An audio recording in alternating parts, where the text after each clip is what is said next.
प्रिय मित्रों नमस्कार। मैं नरपत भार्गव। ज्योतिष शास्त्र में आज हम चर्चा करेंगे वर्ष में लाभ होगा या हानि, इसके बारे में चर्चा करेंगे। अमूमन हर व्यक्ति ये चाहता है कि उसे वर्ष में लाभ हो, लेकिन कभी कभी सभी के मन में एक प्रश्न बना रहता है कि मुझे इस वर्ष में लाभ होगा या हानि होगी। तो हम आज इसके बारे में चर्चा करेंगे।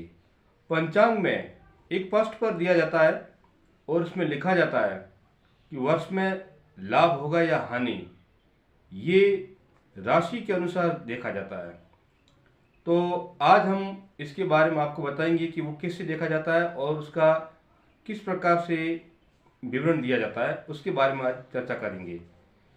तो राशि में पहले ऊपर खामे पर एक कोष्ठक बना होता है, उस कोष्ठक में लाभ और नीचे कोष्ठक में खर्च, ये लिखा जाता है। और आगे राशियों के नाम, जैसे जिसकी राशि होती है उसके अनुसार उसका विवरण दिया गया है। अब किसी व्यक्ति की जो राशि है उस राशि में उसका लाभ और खर्च दोनों दिया गया है। तो क्या करना पड़ता है कि लाभ और खर्च दोनों को जोड़ करके और उसमें एक घटा करके फिर उसमें 8 का भाग दिया जाता है। जो शेषफल बचता है उसके आधार पर उस व्यक्ति या उस राशि के बारे में पूरे साल में विवरण बताया जाता है।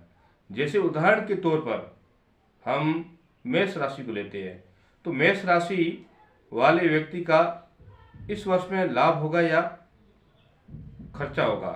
तो इसको देखने के लिए क्या करना पड़ेगा, लाभ और प्लस खर्च दोनों को जोड़ करके एक घटा करके और 8 का भाग देकर जो शेष फल बचता है उसके आधार पर हम बताते हैं। तो जैसे उदाहरण के तौर पर मेष राशि का लाभ बताया गया 8 और खर्च बताया गया 4।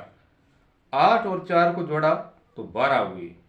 12 में से एक घटाया तो 11 शेष फल देते हैं। 11 में से 8 का भाग दिया, 8 का भाग देने पर 11 में से 8 गई, पीछे बचे 3 और 3 शेष फल रहा है। तो इस वर्ष में मेष राशि वालों के लिए कलेश बना रहेगा, अर्थात मेष राशि वालों के लिए ये जो वर्ष है वो इतना खास लाभदायक नहीं रहेगा, कहीं ना कहीं उसे मानसिक चिंता बनी रहेगी।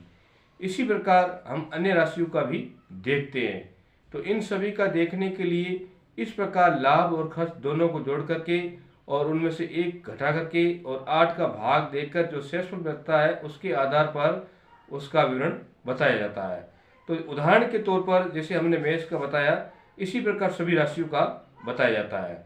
तो इसके लिए जैसे किसी का एक शेषफल रहता है वर्ष में तो उसका लाभ होगा, 2 में सुख शांति होगी, 3 में कलेश होगा, 4 में रोग शोक, 5 में अपयश, 6 में मानद जीवन यानी सुखी जीवन, 7 में विजय लाभ तथा 8 और 0 शेषफल रहते हैं तो वो उस वर्ष में उसको कोई लाभ नहीं होगा और उसी वर्ष में उसका अच्छा योग बना नहीं रहेगा। इस प्रकार वर्ष में लाभ और खर्च देखा जाता है। तो ये पंचांग के में दिया जाता है। पंचांग के पृष्ठ पर एक लाभ और खर्च का विवरण लिखा होता है और उसको इन दोनों को जोड़ करके ही उसका विवरण बताया जाता है। तो ये था वर्ष में लाभ और खर्च का विवरण। अगर मेरा चैनल पसंद आया हो तो सब्सक्राइब कीजिए, लाइक कीजिए, आगे से आगे शेयर कीजिए। राधे राधे, जय श्री कृष्ण।